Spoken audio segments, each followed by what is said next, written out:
In the heart of Bavaria, West Germany, a young woman named Anneliese Michel, known as Anneliese, was born on September 21, 1952. Raised in a devoutly Roman Catholic family, she attended Mass twice a week, living a life steeped in faith and tradition. But beneath the serene surface of her small-town upbringing lay a dark and tragic fate that would captivate the world, becoming the basis for chilling films like The Exorcism of Emily Rose.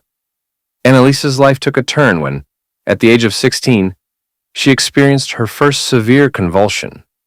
Doctors diagnosed her with temporal lobe epilepsy, a disorder known to cause hallucinations, seizures, and mood swings.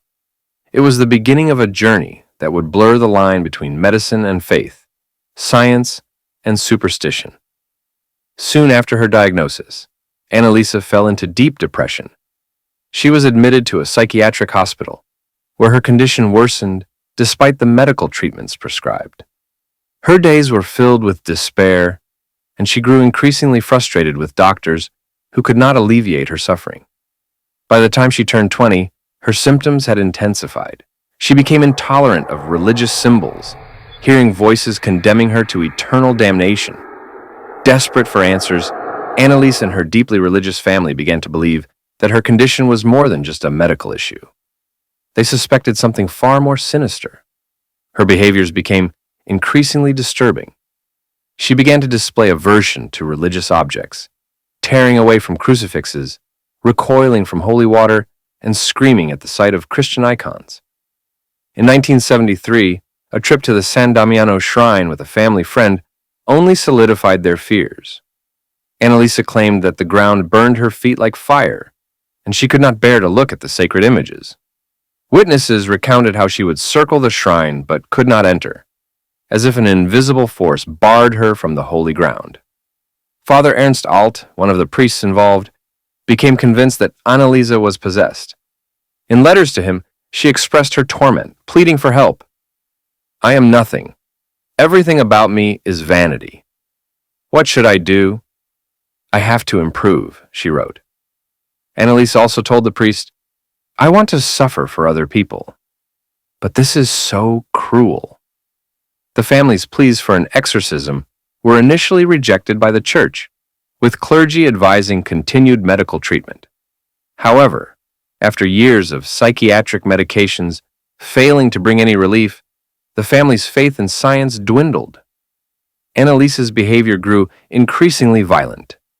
She reportedly drank her own urine, ate insects, and inflicted injuries upon herself.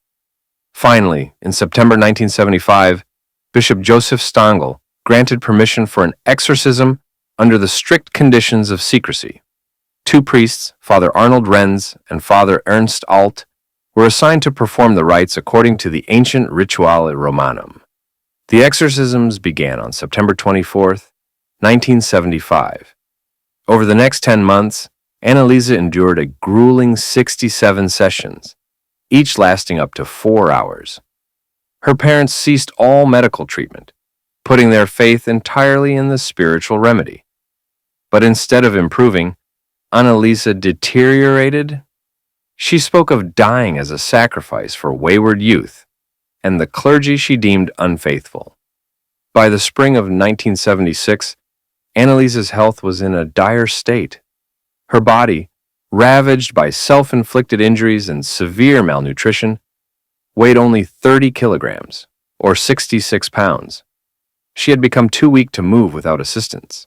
Her knees shattered from relentless genuflections during the exorcism rites. Despite her worsening condition, the exorcisms continued.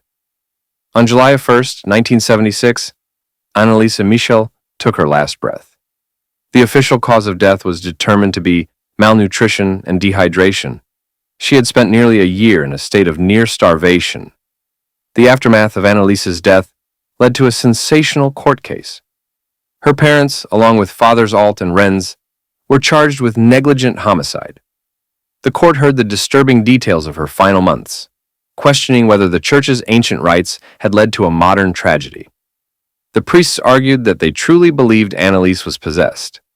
However, medical experts testified that she suffered from a combination of epilepsy and severe psychological disorders, which were tragically neglected. In the end, the court found the parents and priests guilty, sentencing them to 6 months in prison, later reduced to probation.